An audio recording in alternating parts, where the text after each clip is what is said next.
And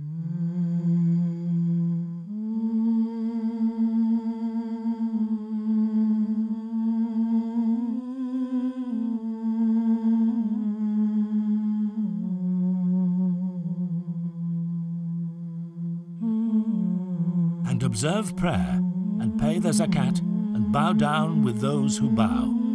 The Holy Quran, chapter 2, verse 44.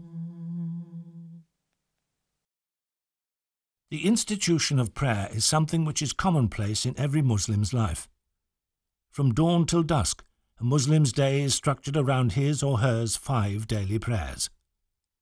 But where did this institution come from? And how did it turn into the method of prayer which millions of Muslims practice today? To trace the origins of Islamic prayer, we must go back 1400 years to the time of the Holy Prophet, peace be upon him.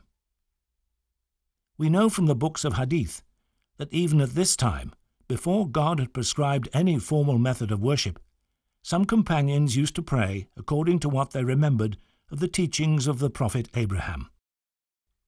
So we know that some Muslims used to pray even before meeting the Holy Prophet, peace be upon him.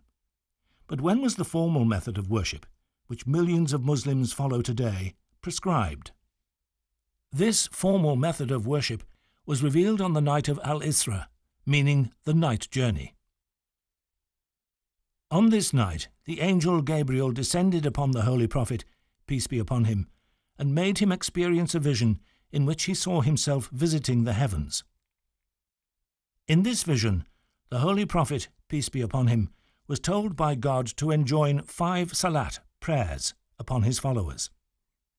This commandment from God is what structured the formal method of prayer, which millions of Muslims follow today, and is how the institution of Salat was formed. Allahu Akbar, Allahu Akbar, Allahu Akbar, Allahu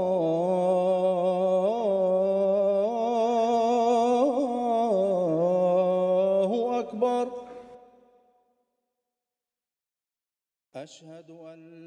The Adhan, or call to prayer, the words of which are whispered into every newborn Muslim's ear, is something which was revealed to a companion of the Holy Prophet, peace be upon him.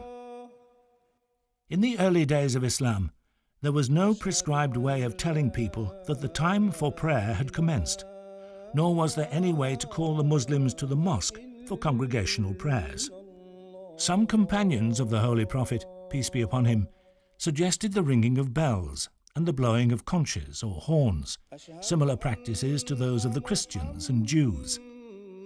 But none of these proposals appealed to the Holy Prophet, peace be upon him. One morning, Abdullah ibn Zayd, may Allah be pleased with him, one of the companions of the Holy Prophet, peace be upon him, approached the Holy Prophet and related to him a dream which he had had the night before. He had seen someone announcing the prayer time and calling people to the mosque for the congregational prayer in a loud voice. Hadrat Abdullah then related the words of the Adhan, call to prayer, which he had heard in the dream.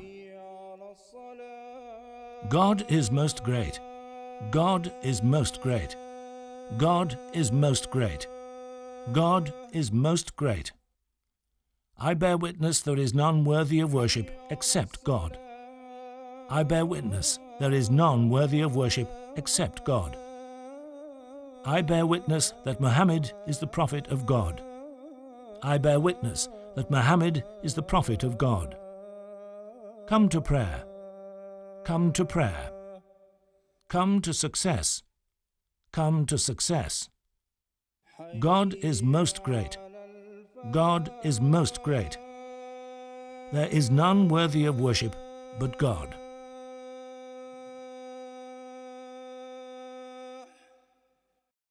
Hadrat Umar, may God be pleased with him, was also sitting in the company of the Holy Prophet, peace be upon him, and said that he had also had a dream and had heard the same words. The Holy Prophet, peace be upon him, was therefore in no doubt that this was a message from God. So he adopted the method of Adhan to call worshippers to the mosque. Adhan is thus widely recognized as the call to prayer all over the world. The Kaaba is the most sacred site for Muslims today. Situated in the city of Mecca, Saudi Arabia, it's where millions of Muslims face while praying.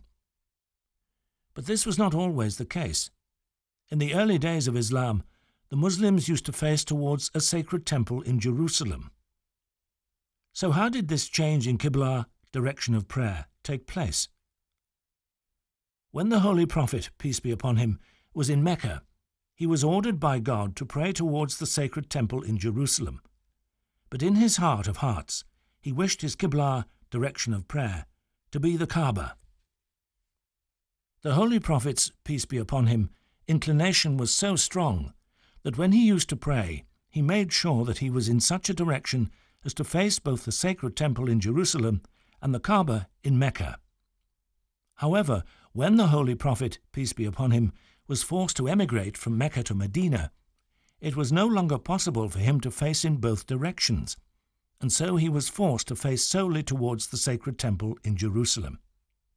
With this sudden change, the desire in the Holy Prophet's, peace be upon him, heart to face towards the Kaaba grew even stronger, and although he never prayed for the Qibla to be changed, the following verse was revealed to him in Medina. Verily, we see thee turning thy face often to heaven. Surely then will we make thee turn to the Qibla which thou likest. So turn thy face towards the sacred mosque, and wherever you be, turn your faces towards it.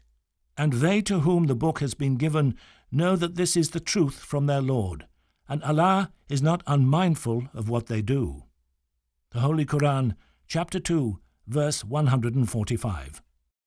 With the revelation of this verse, the desire within the heart of the Holy Prophet, peace be upon him, was met, and hence the change of the Qibla came to pass. Allahu Akbar,